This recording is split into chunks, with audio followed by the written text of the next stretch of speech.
Olá, sejam todos bem-vindos. Então aqui a gente vai estar resolvendo mais uma questão. Nesse caso aqui uma questão que vai estar envolvendo dilatação térmica, mais especificamente dilatação superficial, em que a gente vai estar determinando qual vai ser o chamado coeficiente de dilatação superficial. Quando se trata de dilatação térmica, né, a gente sabe que pode ter três tipos de dilatação. A gente tem a linear, a superficial e a volumétrica. Nesse caso específico aqui, a gente está interessado na dilatação superficial, que é a dilatação diária. Então, a expressão que a gente vai estar utilizando aqui vai ser justamente a expressão que envolve a dilatação diária. A gente pode estar escrevendo da seguinte forma, né? Então, a expressão que a gente vai estar utilizando vai ser justamente um delta. Nesse caso aí vai ser uma variação diária, que nesse caso a gente pode estar chamando de delta A.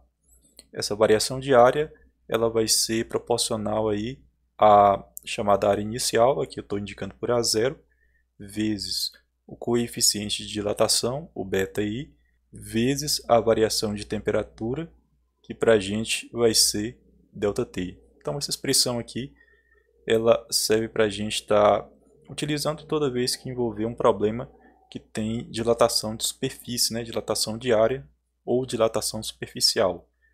Nesse caso específico, a gente quer determinar o chamado coeficiente de dilatação superficial, em que a gente está representando aqui pela letra grega beta, né? Então a gente vai estar calculando qual vai ser o valor desse beta.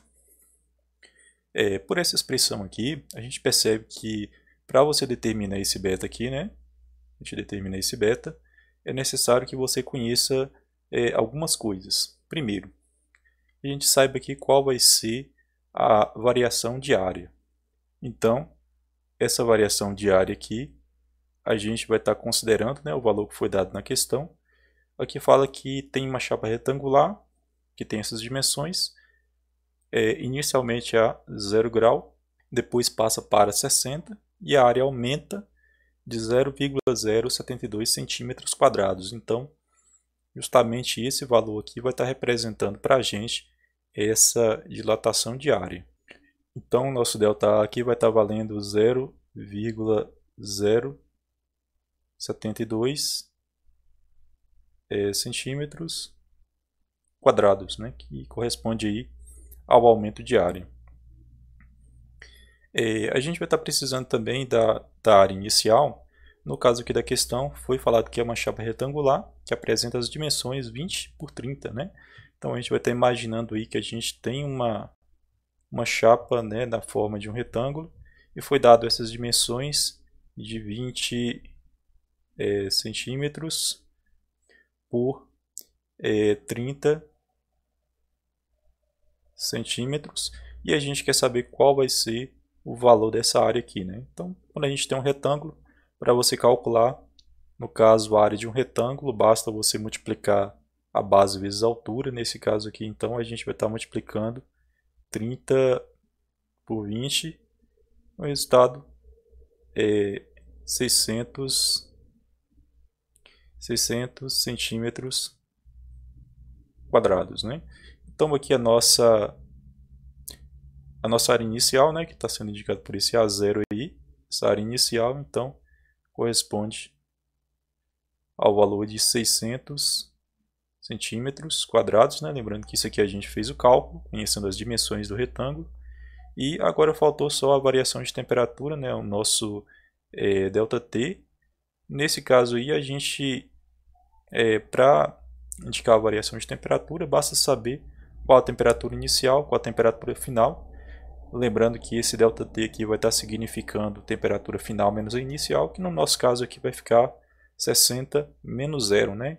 Então aí a variação de temperatura também corresponde a 60 graus. Então aqui a gente já dispõe de todas as informações que a gente precisa, né, para poder estar determinando esse beta. Agora a gente vai estar substituindo os valores, né? Então a gente tem essa expressão aqui, a gente vai estar substituindo na fórmula. Então primeiro aqui o valor do ΔA, 0,072 igual o valor do A0 aí, que é o 600, né?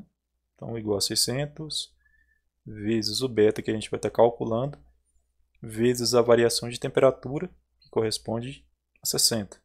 Então a gente vai estar agora resolvendo essa equação. Aqui desse lado a gente simplesmente repete esse 0,072. Aqui a gente vai estar multiplicando, né, 600 vezes 60, que fica 36.000, vezes o beta, que é o valor que a gente vai estar determinando. Então, prosseguindo aqui, a gente percebe que a gente tem esse beta. A gente pode escrever aqui na frente. E esse 36.000 que está multiplicando, ele vai passar dividindo. Então, a gente pode escrever aqui, né, 0,072 dividido por 36.000. Percebam que agora a gente vai estar resolvendo essa parte aqui.